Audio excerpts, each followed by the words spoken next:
നീലാംബരി രചന നീലാംബരി അവതരണം ഷാഹുൽ മലയിൽ editing Faisal C എന്നൂഞ്ഞേരി കുളിച്ച വസ്ത്രം മാറുന്നതിനിടയിൽ നെഞ്ചിൽ തിണർത്തിയടക്കുന്ന പാട് കണ്ണിലുടക്കിയതും നീലാംബരിയുടെ മുഖം ചോര തൊട്ടെടുക്കാൻ പാകത്തിനായി കാതുകളിൽ ഒരുവന്റെ സ്വരം ഒരു താളത്തിൽ അങ്ങനെ കേൾക്കുന്നു.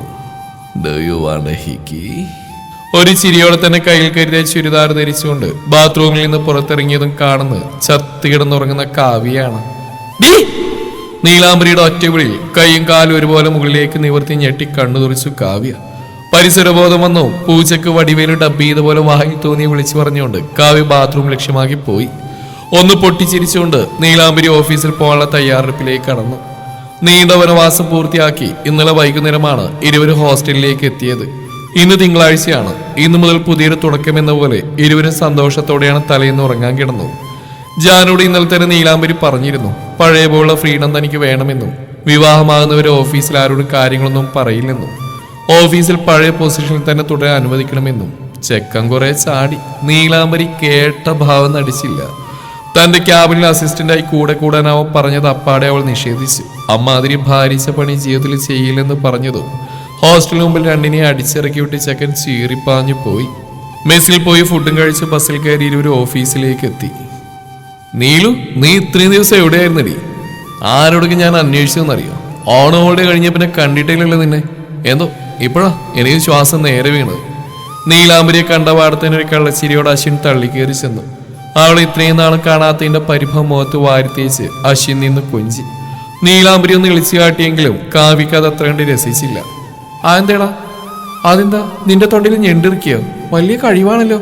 ശ്വാസമില്ലാതെ നീ ജീവിച്ചില്ലേ? ഇനി ലോകം അവസാനിക്കില്ല. ഏയ്, ഞാൻ നിന്നോടല്ല നീലാംബരിയോട് സംസാരിച്ചു. ഇതുവരെ ആരും കാണാത്തൊരു മുഖമായിരുന്നത് പറയുമ്പോൾ അശ്വിന് പക്ഷെ കാവ്യത് കാര്യാക്കിയില്ല. ആണോ? എങ്കിലേ ഞാൻ നിന്നോട് തന്നെയാ സംസാരിച്ച്. നിന്ന് കരയാതെ പോയി മമ്മി വിളിച്ചിട്ട് വാ. അവന്റെ ഒരു നീലു ചേക്ക സൂക്ഷിച്ചു കണ്ട് നടന്നോ. അവസാനം നിന്റെ രണ്ട് കണ്ണ് ദേ ആ ക്യാമറ ചൂഴ്ന്നെടുക്കും. ഇതിൽ കൂടുതൽ എന്നെ കൊണ്ട് നീ പറയിപ്പിക്കരുത്. അശ്വിൻ മുഷ്ടിയുരുട്ടി കാവ്യക്ക് നേരെ അടുത്ത നിലയിടയിൽ കയറി. ഒന്ന് നിർത്തുന്നുണ്ട് രണ്ടും. കണ്ട അന്നു മുതൽ തുടങ്ങിയതാ കീരിയും പാമ്പും. കാവ്യ, നീ പോയി ക്യാബിലിരിക്ക്. അശ്വിൻ, ഞാൻ ലോങ് ലീവിലായിരുന്നു. അതോ ഓഫീസിൽ വരാണ്ടിരുന്ന്. ആ, അത്രയല്ലേ ഞാനും ചോദിച്ചോളൂ. അതിനെയും മറ്റേ മോളെന്റെ തള്ള കുളിക്കുന്നത്. ഞാൻ പാവത്തെ പോലെ ഇരിക്കുന്ന കരുതണ്ട. നീ കൂടുതൽ കളിച്ചാലുണ്ടല്ലോ, പെണ്ണാണെന്നോ കൂടെ ജോലി എന്നാണെന്നോ ഞാൻ നോക്കില്ല, കേട്ടോടി. ആ, എന്നാ മാറ വന്ന് കാണിക്ക്. രാവിലെ തന്നെ അവന്റെ ഒരു പട്ടിഷോ. അശ്വിന്റെ ദേഷ്യം കണ്ട് നിലൊന്നും പകച്ചുവെങ്കിലും കാവ്യ വീണ്ടും വലിഞ്ഞേറി ചെന്നുകൊണ്ടിരുന്നു. എന്തോന്നാ ഇവിടെ? ഇത് ചന്തയല്ല, നിന്റെയൊക്കെ വീടുമല്ല. ഇത്രയും ദിവസം ഒരു കുഴപ്പമില്ലായിരുന്നു. രണ്ടും വന്ന് കയറി വീണ്ടും തുടങ്ങി. ബഹളം കേട്ട് കീർത്തനെ വച്ചെടുത്തുകൊണ്ടാണ് അവിടേക്ക് വന്ന്. കൊള്ളാം, അതും നമ്മുടെ നെഞ്ചെത്തിരിക്കട്ടെ എന്ന് കാവ്യ ആരോടൊന്നില്ലാതെ പറഞ്ഞു. പെട്ടെന്നാണ് ക്യാബിൻ ഡോറൊന്ന് ആവണി കയറി വന്ന്. ദൈവമേ, എന്താ ഞാൻ ഈ കാണുന്നേ? കാവ്യ കണ്ണുമീഴ്ച്ചുകൊണ്ട് പറയുമ്പോൾ എല്ലാവരും ആ ദിശയിലേക്കൊന്ന് നോക്കി. ആവണിയുടെ വേഷമായിരുന്ന എല്ലാവരെയും ഞെട്ടിച്ചു കളഞ്ഞു. ബ്ലാക്ക് കളർ കോട്ടൺ സാരിയിൽ വടിവത്തവളുടെ ദേഹം ഒന്ന് ഞെട്ടേണ്ട വകക്കുണ്ടായിരുന്നു. പുതിയ പദ്ധതിയുടെ ആദ്യപടി എന്ന വണ്ണം വെച്ചുകിട്ട് എക്സ്ട്രാ ഫിറ്റിംഗ്സ് ഒക്കെ ആയിട്ട് വന്നതാണ് ആവണി. ആവണിയെ കണ്ടത് കീർത്തന പല്ലടിച്ചു. പക്ഷെ ആവണി നോക്കിയ നീലാംബരിയാണ്. റെഡ് കളർ ചുരിദാറിൽ അതീവ സുന്ദരിയായി നിൽക്കുന്നവളെ കണ്ണെടുക്കാതെ ഒരു നിമിഷം നോക്കി നിന്നുപോയി ആവണി. ആ ഭാവമൊക്കെ മറച്ചു വെച്ച് എല്ലാവരെയും നോക്കി ആവണി സംസാരിച്ചു തുടങ്ങി.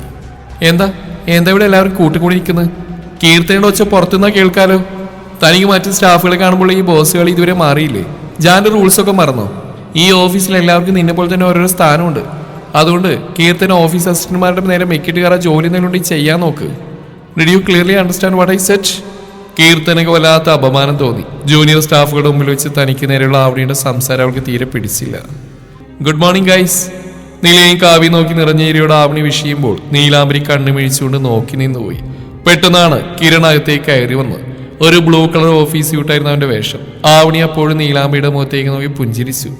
എന്താ നിങ്ങൾ എന്നെ ഇങ്ങനെ നോക്കുന്നത്? ഒരു വിഷയം തിരിച്ച് ഞാൻ പ്രതീക്ഷിച്ചു കേട്ടോ. ആക്ച്വലി നീല, എനിക്ക് നിന്നോട് കുറച്ച് സംസാരിക്കാറുണ്ട്. ഇപ്പോൾ കുറച്ച് വർക്ക് ഞാൻ തന്നിട്ടുണ്ട്. കുറച്ച് ഇമ്പോർട്ടൻ്റ് ആണത്. സോ അതൊന്ന് കഴിഞ്ഞോട്ടെ. ഞാൻ ക്യാബിലേക്ക് വിളിപ്പിക്കാം. അപ്പോൾ താനൊന്ന് വരാമോ പ്ലീസ്? നീലാംബരിയെ നോക്കി ആവണി പറയുമ്പോൾ കാവ്യ നോക്കിയത് കിരണിന്റെ മുഖത്തേക്കാണ്. അവന്റെ മുഖത്ത് വല്ലാത്തൊരു ഭാവമാണ്. നെഞ്ചിൽ കൈപ്പിണച്ചിട്ട് എല്ലാം നോക്കി നിൽക്കുകയാണ് അവൻ. ആവണിയും കീർത്തനയും രണ്ടു വഴിക്ക് പോയപ്പോൾ നീലാംബരി കിരണിന്റെ അടുത്തേക്ക് ഓടി. കിരണേട്ടാ എന്താടി? അവളുടെ അവളിൽ അവനൊന്ന് ചിരിച്ചുപോയി. മറ്റേ മാധവി ആൻറ്റി ഇരട്ടപ്പറ്റ മകളാണോ ആ പോയത്? ഈ സീരിയലൊക്കെ കാണും പോലെ കഥയുടെ ഇടയ്ക്ക് ടെസ്റ്റും കൊണ്ടുവരുന്ന അപര.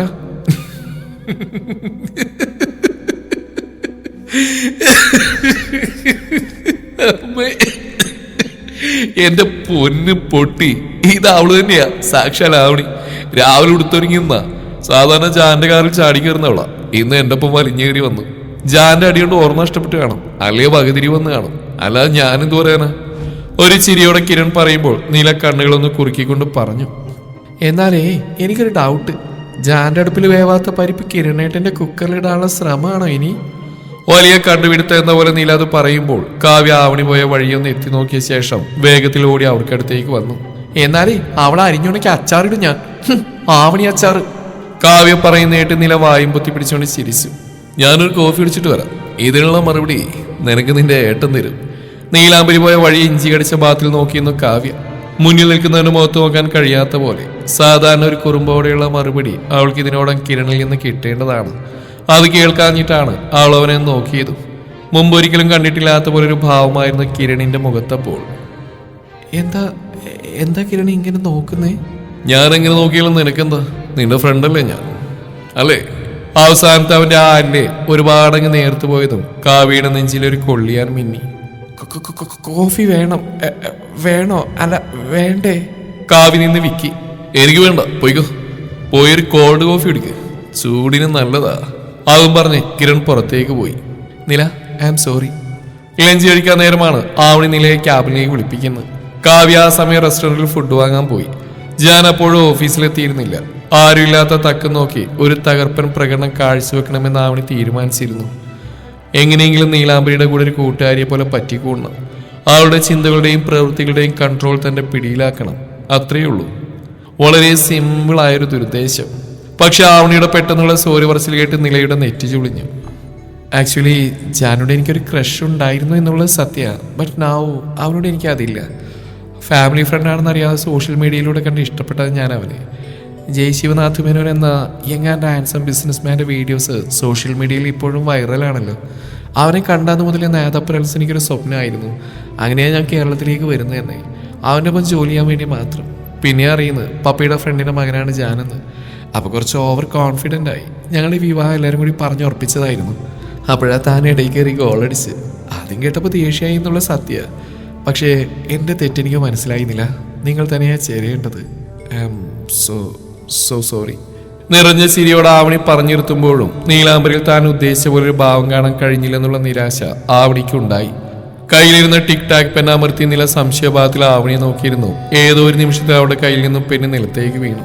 തറയിലൊന്ന് കൊട്ടിക്കൊണ്ട് അതെടുക്കാനായി കുനിഞ്ഞ നീലാംബരിയുടെ ചുരിദാർ അല്പം താഴ്ന്നതും നെഞ്ചിലായി നിഴലിച്ചേണ്ട ചുമന്ന പാടിലേക്ക് സംശയത്തോടെ നോക്കി ആവണി.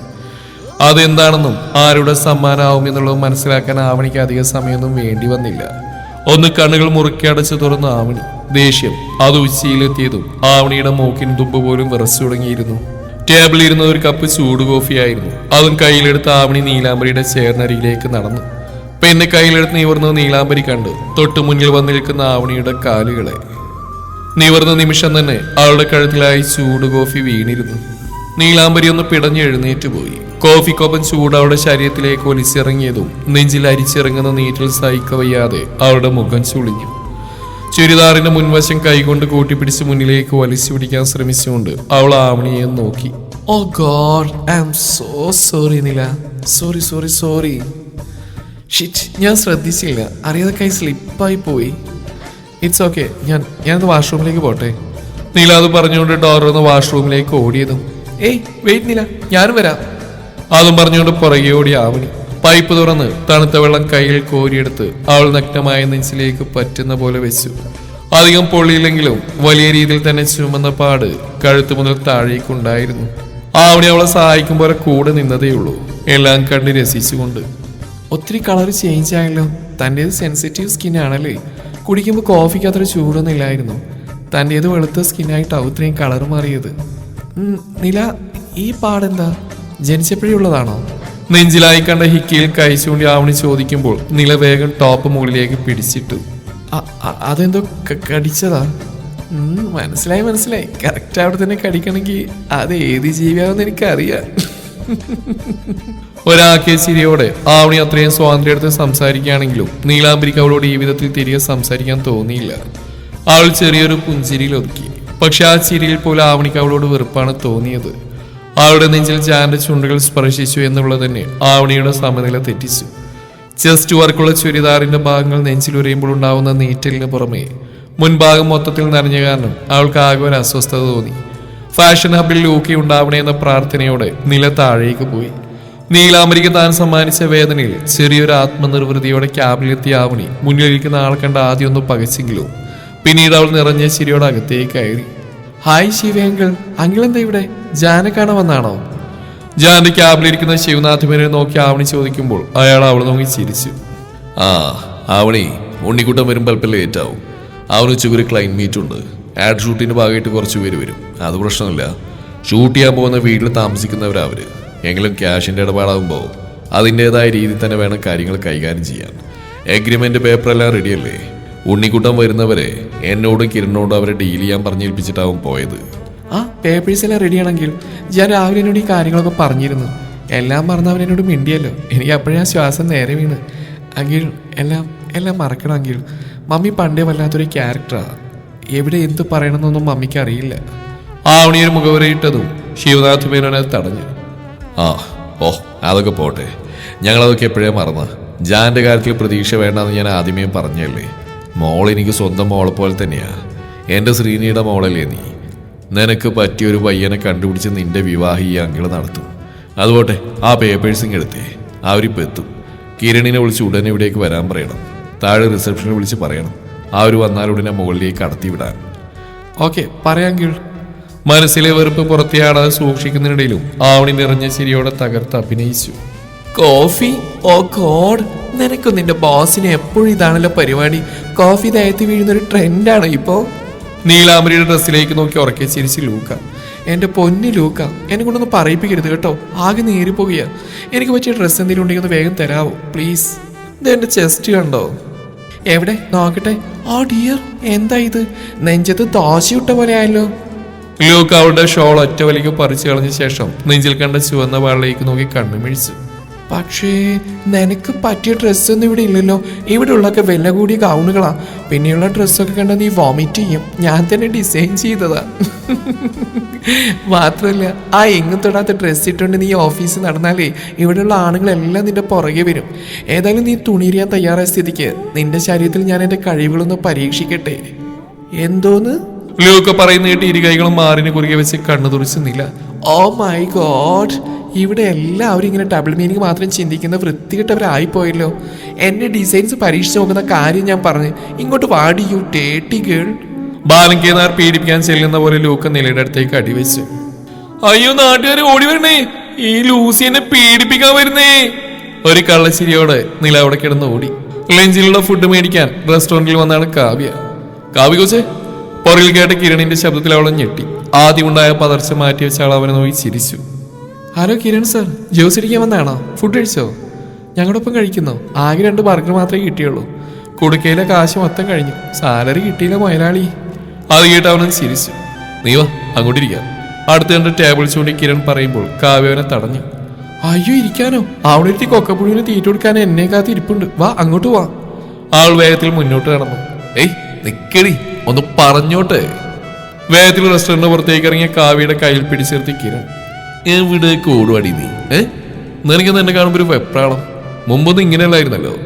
കാവ്യ ഒരു മുഖം കൊടുക്കാതെ ലിഫ്റ്റ് അടുത്തേക്ക് നടന്നു. താൻ പറയുന്നത് ശ്രദ്ധിക്കാതെ ലിഫ്റ്റ് കീ പ്രസ് ചെയ്യാൻ പോയ കാവ്യയെ കിരൺ ചുമരിലേക്ക് ചായ നിർത്തി അവളോട് ചേർന്ന് നിന്നു. അയ്യേ, നിനക്കിത് എന്താ? നീ ആരും കാണും. ഒന്ന് മാറിക്കേ ചെക്ക. കാണാനിടപ്പം ആരുമില്ലല്ലോ. അപ്പൊ മോള് ചേട്ടന്റെ മുഖത്തേക്ക് നോക്കിയേ. മുഖത്ത് നോക്കി ലക്ഷണം പറയാൻ നീ ആരാ? കണിയാനോ? ആടി, കണിയാൻ തന്നെയാ. നിന്റെ ഭൂതവും ഭാവിയും മനസ്സിലിരിപ്പൊക്കെ ഞാനിപ്പൊ പറയാം. മുഖത്തോക്കടി.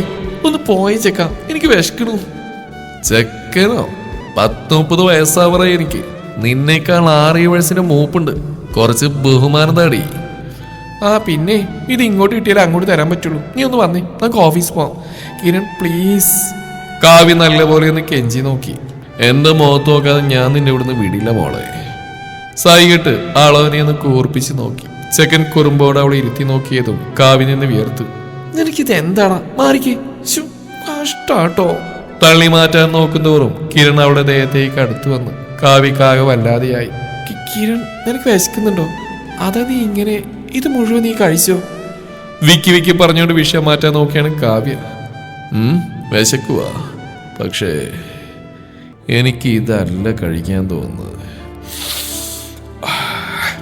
ഒന്ന് ശ്വാസം വലിച്ചെടുത്ത് അവൻ അവളോട് കൂടുതൽ ചേർന്നു. കാവ്യ മുഖം തിരിച്ചുകൊണ്ട് ചുമരിലേക്ക് കൂടുതൽ പറ്റിച്ചേർന്നു. ഗ്ലാസ് വാൾ വഴി പുറത്തേക്ക് നോക്കിയ നിമിഷം കാവ്യക്ക് തന്റെ കണ്ണുകളെ വിശ്വസിക്കാൻ കഴിഞ്ഞില്ല. കിരൺ, എന്താടി വെറുതെ മനുഷ്യനെ മൂടളയാൻ? പതിയെ പിറുവിറുത്തുണ്ടാൻ അവളിലേക്ക് അടുത്തും അവന്റെ നെഞ്ചിൽ കൈവച്ച് ശക്തിയിൽ പിടിച്ചു തള്ളി കാവ്യ. അങ്ങോട്ട് നോക്കട പുല്ലേ. പുറത്ത് താഴെ കാണുന്ന ഓഫീസ് ഗേറ്റിലേക്ക് അവന്റെ മുഖം പിടിച്ച് തിരിച്ചു അവൾ. കിരൺ ഇരു കൈകൾ ഗ്ലാസ് വാളിൽ അമർത്തി പുറത്തേക്ക് രൂക്ഷമായി നോക്കി. വണ്ടിയിൽ വന്നിറങ്ങുന്ന ശശിധരനെയും കുടുംബത്തെയും കണ്ട് അവന്റെ മുഖം വലിഞ്ഞു മുറുകി. കാവ്യ, നിലവിടെ? മുകളിലുണ്ട്. കിരൺ, എനിക്ക് പേടിയാവുന്നടാ. ഏയ്, ഞാനില്ലേ? നിങ്ങൾ രണ്ടാളും നിങ്ങളുടെ ക്യാബിൽ പോയിരിക്കും. താഴെ റിസപ്ഷനിലുള്ള ഒരു അനുവാദം കൊടുക്കാതെ ആരെയും അകത്തേക്ക് വിടില്ല. ഞാൻ ജാനൊന്ന് വിളിക്കട്ടെ? എന്തുണ്ടെങ്കിലും എന്റെ ഫോണിൽ വിളിക്കണം, കേട്ടല്ലോ? പിന്നെ തൽക്കാലം നിലതൊന്നും അറിയണ്ട. ആദ്യം ആ പന്നമക്കൾ ഇവിടെ എന്തുണ്ടാക്കാനാ വന്നെന്ന് ഞാനൊന്ന് പോയി നോക്കട്ടെ. കാവ്യയുടെ ഇരുതോളം കൈ ചേർത്ത് അവളുടെ കണ്ണുകളിൽ നോക്കി അവൻ പറയുമ്പോൾ അവൾക്ക് അല്പം ഒരു ധൈര്യം വന്നു. പോയിക്കോ, പേടിക്കണ്ട. കാവ്യ ലിഫ്റ്റിൽ കയറി മുകളിലെത്തിയതും നില ക്യാബിനിൽ ഇല്ലായിരുന്നു. ഫോണിൽ വിളിച്ചു നോക്കിയതും ഡെസ്കിന് താഴെയുള്ള ഓപ്പൺ സ്പേസിൽ ഇരുന്ന് നിലയുടെ ഫോൺ ബില്ലടിക്കുന്നതാണ് അവൾ കണ്ടത്. ഈ പന്ന ഡാഷ് മോളിത് എവിടെ പോയി കിടക്കുക? അയ്യോ, ഈ ഗൗണൊന്നും എനിക്ക് വേണ്ട. ലൂക്ക് അവൾക്കായി നിരത്തിയ വില കൂടിയ ഗൗണിലേക്ക് നോക്കി നീലാംബരി പറയുമ്പോൾ ഒരു ടീഷർട്ടും പാൻറ്റും തിരഞ്ഞു പിടിച്ച് ഒരു സ്റ്റാഫ് അവിടേക്ക് വന്നു. എനിക്ക് ഇത് മതി. ഷർട്ടും പാൻറ്റും ഞാൻ മുമ്പ് ഇട്ടിട്ടുള്ളതല്ലേ, അപ്പൊ തൽക്കാലം അത് മതി. മാത്രമല്ല, കാവ്യ ഇന്ന് ഇതുപോലെ ഡ്രസ്സാണ് ഇട്ടേക്കുന്നേ. പ്രതീക്ഷ പോലെ ലൂക്ക് ഒരു ദീർഘശ്വാസം എടുത്തു. നീ ഓക്കെ ആണെങ്കിൽ എനിക്ക് എന്താ പ്രശ്നം? ആ ബ്ലാക്ക് റൗണ്ട് നെക്ക് ടീഷർട്ട് ഇട്ടോ, പിന്നെ ഈ ബ്ലാക്ക് ജീൻസും. ലൂക്കിയുടെ കയ്യിൽ നിന്ന് ഡ്രസ്സ് വാങ്ങി അവിടെയുള്ള ട്രയൽ റൂമിൽ പോയി ധരിച്ച് ആൾ വേഗം ലിഫ്റ്റിനടുത്തേക്ക് ഓടി. മുന്നിൽ കാണുന്ന ഗ്ലാസിനാൽ നിർമ്മിതമായ പടുകൂറ്റൻ കെട്ടിടം കണ്ട് ശശിധരനും കുടുംബം കണ്ണും തള്ളി നിന്നുപോയി. ശിവനാഥ് മേനോന്റെ സുഹൃത്തിന്റെ റിയൽ എസ്റ്റേറ്റ് കമ്പനിയുടെ സ്റ്റാഫ് അവർക്കൊപ്പം കൂടെ ഉണ്ടായിരുന്നു. പരസ്പരം മുഖത്ത് നോക്കി കണ്ണുമിഴിച്ചതല്ലാതെ ആർക്കൊന്നും ഉരിയാടാൻ പറ്റാത്തവണ്ണം നാവ് ചലിക്കുന്നുണ്ടായിരുന്നില്ല. മുകുന്ദൻ പുറകിൽ കൈയും കെട്ടി ഒരു പുച്ഛത്തോടെ നോക്കി നിന്ന് കണ്ടു എല്ലാം. ശശിധരൻ നോക്കിയത് എല്ലാവരുടെയും ദേഹത്തേക്കാണ്. ദത്തനും താനും മുകുന്ദനും മുണ്ടും ഷർട്ടുമാണ് വേഷം. മായയിൽ ലാവണി ഇട്ടിരിക്കുന്ന ഒരു നരച്ച ചുരിദാറാണ്. കൽപ്പന മാത്രം ഒരു പട്ടുസാരി, അതും പഴയതാണ്. ശശിധരൻ എന്തോ സ്വയം വിലയിടിഞ്ഞു പോയ പോലെ തോന്നലുണ്ടായി. ഗേറ്റ് ഇറന്നവർ മുന്നിലേക്ക് കാലുകുത്തിയ നിമിഷം തന്നെ ഗ്രൗണ്ട് ഫ്ലോറിൽ വലിയ ശബ്ദത്തോടെ ആ ഫോട്ടോ വീണ് ചില്ലുടഞ്ഞ് ചിന്നിച്ചിതറി. ചുമരിൽ തൂക്കിയിരിക്കുന്ന നാഥുമേനോന്റെ ഫോട്ടോ. ഏതാനും സ്റ്റാഫുകൾ അവിടേക്ക് ഓടിക്കൂടി. ഒപ്പം അടുത്ത 2 ഫ്ലോറിലുള്ളവരും വലിയ ഒച്ച കേട്ടതിന്റെ ഭാഗമായി അവിടേക്ക് ഓടിയെത്തിയിരുന്നു. മനോഹരമായ ഗാർഡനും വലിയ വാട്ടർ ഫൗണ്ടേഷനും കണ്ട് കണ്ണു തള്ളിയവർ വലിയ ഓട്ടോമാറ്റിക് സ്ലൈഡിംഗ് ഡോർ തുറന്ന് അകത്തേക്ക് കയറിയതും ദേഹത്തേക്ക് അരിച്ചു കയറിയ AC-യുടെ കുളിരിലും മനം മയക്കുന്ന സുഗന്ധത്തിലും മതിമറന്ന ആകെ ദേവലോകത്ത് എത്തിപ്പെട്ടൊരു ഫീലിലായിരുന്നു. നിലത്ത് ചിതറിക്കിടക്കുന്ന കുപ്പിച്ചിൽ ക്ലീൻ ചെയ്യുകയാണ് കുറെ ക്ലീനിങ് സ്റ്റാഫുകൾ. ഇതിനോടകം നാത്തുമേനോന്റെ വലിയ ചിത്രം അവിടെ നീക്കം ചെയ്യപ്പെട്ടിരുന്നു. പക്ഷെ അവിടെ കണ്ട വലിയ നെയ്യുമ്പോഴിൽ മായയുടെ കണ്ണുകൾ തറഞ്ഞു പോയി. നാഥ് അപ്പാരൽസ്. ലാവണ്യ അങ്ങോട്ട് നോക്കിയേ, ഇത് നീലാംബരി വർക്ക് ചെയ്യുന്ന ഓഫീസാണ്. നാഥ് അപ്പാരൽസ്, മറ്റേ ചേട്ടന്റെ. മായ പറഞ്ഞ ലാവണ്യയുടെ വായു പൊത്തി. ശരിയാ, മിണ്ടല്ലേ. മുകുന്ദേട്ടൻ എങ്ങനെ അറിഞ്ഞ ആ നീലാംബരിയെ വിളിച്ചു വരുത്താൻ ഇവിടെ കിടന്ന് ബഹളം വയ്ക്കും. പിന്നെ ഈ പറഞ്ഞ പണമൊന്നും ഇവിടുന്ന് കിട്ടാൻ പോകുന്നില്ല. ഇത്രയും വലിയ ഓഫീസിൽ അവിടെ എങ്ങനെ കാണാനാ നമ്മള്? നമുക്കൊന്നും അറിയില്ല, ചുമ്മാ കൂടെ നിൽക്കാം. നീ ആയിട്ടൊന്നും മിണ്ടാൻ പോകണ്ട. പണം പണം പണം, നിനക്ക് അതുമാത്രം മതിയോ? അയാൾ അവിടെ പുറകെ പോകുന്നേ പോട്ടെ. ഒരു മുകുന്ദേട്ടൻ എന്റെ കൂടെ വരെ ഒരു ഉൾപ്പില്ലാതെ കയറി കിടന്നവനവൻ. നിനക്ക് നാളെല്ലേടി? വായ പൊത്തുമായി. കിട്ടുന്ന പണത്തിന്റെ ഒരു പങ്ക് നമ്മുടെ അച്ഛന് കിട്ടുന്ന ഞാൻ അറിഞ്ഞ് ആ പണം ഇങ്ങനെ തട്ടിയെടുത്ത് നീ എവന്റെ കൂടെ പോയി രക്ഷപ്പെടുക. എവന്റെ കൂടെയാണ് അവൻ ഞാൻ പോവേണ്ടത്. ആ കൂടി പറഞ്ഞാ നീ. റോഡിലിറങ്ങി നിൽക്കട്ടെ ഞാൻ. കുറെ പണം ഉണ്ട് എന്റെ കൂടെ വായോന്ന് പറഞ്ഞ് മതിയോ? എന്താ പിള്ളേരിൽ നിന്ന് ചെവി തിന്നത്? ഇതൊക്കെ കണ്ട് രസിക്കേണ്ടതിന് പകരം സീരിയലിന്റെ കഥ പറഞ്ഞ് രസിക്കുന്ന 2 പൊട്ടികള്. നാടുകടലിൽ ചെന്നാലും നായ നക്കിയെ കുടിക്കുക എന്നുള്ളത് നിന്നെയൊക്കെ കണ്ടിട്ടാ ആരോ പടച്ചിറക്കിയത്. കൽപ്പന മായിലാവണയും പുച്ഛിച്ചുകൊണ്ട് ആക്ഷേപിച്ചു. മായ പ്ലീസ് ഡി, എല്ലാം വരുന്ന പോലെ നടക്കട്ടെ. നീ ആയിട്ട് ആരോടൊന്നും പറയാൻ പോണ്ട. വാ, നമുക്ക് ഇതൊക്കെ ഒന്ന് കണ്ട് രസിക്കാം. വേണം നിനക്കിവിടെ എന്തെങ്കിലും ജോലി കിട്ടുമോ നമുക്ക് അന്വേഷിക്കാം. പ്ലീസ് മായ. അത് കേട്ടതും മായയുടെ മുഖം തെളിഞ്ഞു. ശരിയാണ്, ആ ബുദ്ധി തനിക്ക് ഇതുവരെയും തോന്നിയില്ലല്ലോ. മായയുടെ മനസ്സൊന്ന് പൂത്തു. എങ്ങനെയും നീലാംബരി ഒന്ന് കാണാൻ കഴിഞ്ഞെങ്കിലും അവൾ ആഗ്രഹിച്ചു പോയി. മുകുന്ദന്റെ കയ്യിൽ നിന്ന് അവൾക്ക് 2 കിട്ടിയാലും വേണ്ടില്ല. ജോലിയുടെ കാര്യം അവളോട് എങ്ങനെയെങ്കിലും ഒന്ന് പറയണം എന്നുള്ളതായിരുന്നു മായയുടെ മനസ്സിൽ. അപ്പോഴേയും കൂടെ വന്നയാൾ റിസപ്ഷനിൽ പോയി 12th ഫ്ലോറിലേക്ക് പോകാനുള്ള പെർമിഷനൊക്കെ വാങ്ങിയിരുന്നു. ലിഫ്റ്റിൽ കയറിയതും കൽപ്പനയ്ക്ക് തലകറങ്ങി. മുകുന്ദന്റെ മേത്തേക്ക് അവരൊന്ന് ചാരി. അങ്ങോട്ട് മാറി നിൽക്ക് തള്ളേ. വീട്ടിലെങ്ങാനും കിടന്ന പോലായിരുന്നോ? കൂടെ വലിഞ്ഞു കയറി വന്നിട്ടല്ലേ ഇതൊക്കെ അനുഭവിക്കേണ്ടി വന്ന്. നീ ഒന്ന് പോച്ചക്ക, തലറിഞ്ഞാലെന്താ, എനിക്ക് ചത്താലും വേണ്ടില്ല. സിനിമയിൽ പോലും ഇതുപോലെ ഞാൻ കണ്ടിട്ടില്ല. ഓ, അത് നീ പറഞ്ഞ ശരിയാ കൽപ്പനേ. ഓ, എങ്കിലും ആരുടെയോ അല്ലേ ഈ കെട്ടിടം? ആളിന് എന്തൊക്കെയായി പറയുന്നത്? ഇതൊക്കെ പലരുടെയും പേരിലുള്ള ഓഫീസുകളാ. ഈ കെട്ടിടത്തിൽ മാത്രം തന്നെ പല പല കമ്പനി ഓഫീസുകൾ കാണും. ഓരോ മുറിയും വാടക കൊടുത്തിരിക്കുക. അതുപോലും അറിയില്ലേ നിങ്ങൾക്കാർക്കും? ദത്തൻ പറയുമ്പോൾ മായയും ലാവണിയും പരസ്പരം നോക്കി തങ്ങളുടെ അച്ഛനെ ഒന്ന് പുച്ഛിച്ചു. പക്ഷെ ഇവർ കൂട്ടിക്കൊണ്ടുവന്ന പയ്യനൊന്ന് ചിരിച്ചുപോയി. ചേട്ടാ, മേനോൻസ് എന്ന് കേട്ടിട്ടുണ്ടോ? ഇന്ത്യ മുഴുവൻ പരന്നു കിടക്കുന്ന ബിസിനസ് ശൃംഖലയായ മേനോൻസ്. അവിടെ തന്നെ ഇന്റർനാഷണൽ ലെവലിൽ അറിയപ്പെടുന്ന ഫാഷൻ ഡിസൈനിങ് കമ്പനിയായത്. ഈ ബിൽഡിംഗ് മൊത്തം അത് തന്നെയാ. ടിവിയിലൊക്കെ കണ്ടിട്ടില്ലേ ക്യാറ്റ് വാക്ക് ചെയ്യുന്ന ഫാഷൻ മോഡൽസിനെയൊക്കെ? ശശിധരൻ വായും തുറന്നു പോയതും ദത്തൻ വീണ്ടും കയറി ഗോളടിച്ചു. ആളിയോ, ഫാഷൻ ടി വി കണ്ടിട്ടില്ലേ? തുണിയെടുക്കാത്ത പെമ്പിള്ളേ രാത്രി നടന്നു പോകുന്നു. ദത്തന്റെ വർത്തമാനം കേട്ട് മുകുന്ദന്റെ ചുണ്ടിൽ ഒരു ചിരി മിന്നി. ദത്തൻ മാമോ, രാത്രി മാത്രമല്ല, ആ ചാനൽ എപ്പോഴും അതിനെയാ കാണിക്കുന്നത്. നിങ്ങൾ രാത്രി മാത്രം കാണുന്നോണ്ടാ പകൽ സമയത്തെ കാഴ്ചകൾ നിങ്ങൾക്ക് കാണാൻ പറ്റാത്തത്. മോഹൻ മുണ്ടിയുരുട്ടി കാലിനിടയിലേക്ക് തിരികെ കയറ്റി കൈയും പുറകിൽ കെട്ടിയെന്നുകൊണ്ട് പറഞ്ഞു. അപ്പോഴേ സാറേ, നമുക്കിവിടെ നേരിട്ട് അതുപോലെ ഒന്ന് കാണാൻ പറ്റുമോ? ദത്തന് ചോദിക്കാതിരിക്കാൻ കഴിഞ്ഞില്ല. ശശിധരൻ ദത്തനെ കൂർപ്പിച്ച് നോക്കി. പെമ്പിള്ളേര് നടക്കുന്നു, ഇല്ലേ നിനക്ക് ഞാൻ അതുപോലെ നടന്ന് കാണിച്ചു തരാടാ. കൂടെ വന്ന പയ്യൻ ചുണ്ടുമടക്കിയൊന്ന് ചിരിച്ചു. കാണാനൊക്കെ പറ്റും, പക്ഷെ നമുക്ക് പറ്റില്ല. ഈ ബിൽഡിങ്ങിന്റെ ഇടയ്ക്കുള്ള ഏതോ 2 ഫ്ലോറിൽ അതിനുവേണ്ടിയുള്ള റൺവേയാണെന്ന് കേട്ടിട്ടുണ്ട്. അങ്ങോട്ട് സാധാരണക്കാർക്കൊന്നും പ്രവേശനമില്ല. നമ്മളിപ്പോ പോകുന്ന ഈ ഓഫീസിന്റെ 12ാമത്തെ നിലയിലേക്കാ. അവിടെയാ CEO ഉള്ളത്.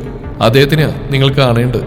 12ാമത്തെ നില എന്ന് കേട്ടത് എല്ലാവരുടെയും കണ്ണുമിഴിഞ്ഞു. അപ്പോഴേക്ക് ലിഫ്റ്റ് 12th ഫ്ലോറിൽ എത്തിയിരുന്നു. ലഞ്ച് സമയമായതുകൊണ്ട് ഓഫീസിൽ സ്റ്റാഫുകൾ കുറവായിരുന്നു. എങ്കിലും ജീൻസും ടോപ്പും സ്ലീവ്ലെസ്സും ഒക്കെ ധരിച്ച പെൺകുട്ടികളെ കൂർപ്പിച്ച് നോക്കി അവർ നടന്നു. ഈ സമയം നീലാംബരിയും കാവ്യയും കോഫി ബാറിൽ നിന്ന് ബർഗർ കഴിക്കുകയാണ്. എന്താടി സുഖല്ലേ? മുഖാകെ വല്ലാണ്ടിരിക്കുന്നല്ലോ.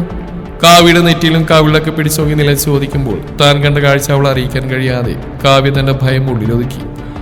സന്തോഷത്തോടെയും സമാധാനത്തോടെയും ഇരിക്കുന്ന നീലാംബരിയുടെ മുഖത്ത് നോക്കി അവൾക്കത് പറയാനും തോന്നിയില്ല. കാവ്യവളെ മൊത്തത്തിലൊന്ന് നോക്കി കാണുകയായിരുന്നു. ഈ കോലത്തിലെങ്ങാനും അവൾ തറവാട്ടിലുള്ളവർ കണ്ടാൽ എന്താവും എന്നോർത്ത് കാവ്യക്ക് ആകെ ടെൻഷനായി. നീലാംബരി ധരിച്ചിരിക്കുന്ന ബ്ലാക്ക് ഫിറ്റ് ടീഷർട്ടും ബ്ലാക്ക് ജീൻസും അവളുടെ ശരീരവടിവ് എടുത്ത് കാട്ടുന്നുണ്ടായിരുന്നു. അവളുടെ നീളമുടിയിൽ ഒക്കെ തന്നെയാണ് ഭംഗിയിൽ പോണിറ്റയിൽ കെട്ടിവെച്ച് കൊടുത്തത്. ജാൻ സമ്മാനിച്ച പുതിയ ഫോണിൽ നോക്കിയിരുന്ന 2 പേരും. ഏറെ നേരം ട്രൈ ചെയ്തിട്ടും ജാന്റെ ഫോണിൽ കിട്ടാതിരുന്നപ്പോൾ കിരൺ നേരെ റിസപ്ഷനിലേക്ക് പോയി. നീലാംബരി അന്വേഷിച്ച് ആരെങ്കിലും വന്നോ എന്നുള്ളത് അവൻ അവിടെ അന്വേഷിച്ചു. പക്ഷെ അങ്ങനെ ആരും വന്നിട്ടില്ലെന്ന് റിസപ്ഷൻ സ്റ്റാഫ് പറയുമ്പോൾ വന്നവരെ ഇങ്ങോട്ടായിരിക്കും പോയിട്ടുണ്ടാവുക എന്നോർത്ത് അവൻ ആശയക്കുഴപ്പത്തിലായി.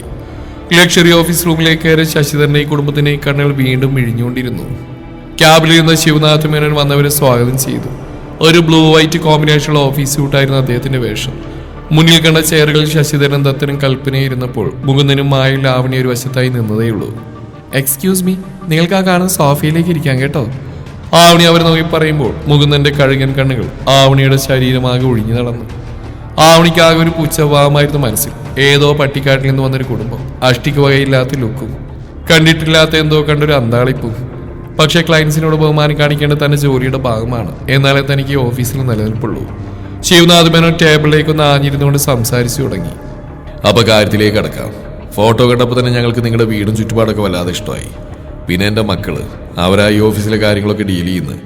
ഒരാൾ ഇവിടുത്തെ CEO പോസ്റ്റിൽ ഇരിക്കുന്ന ആളാ. അവൻ മറ്റൊരു മീറ്റിങ്ങിലായിപ്പോയി. മറ്റൊരാൾ പാരൽ ഡിപ്പാർട്ട്മെന്റ് ഹെഡാ. അവൻ്റെ ഈ കമ്പനി. അവനിപ്പോൾ വരും.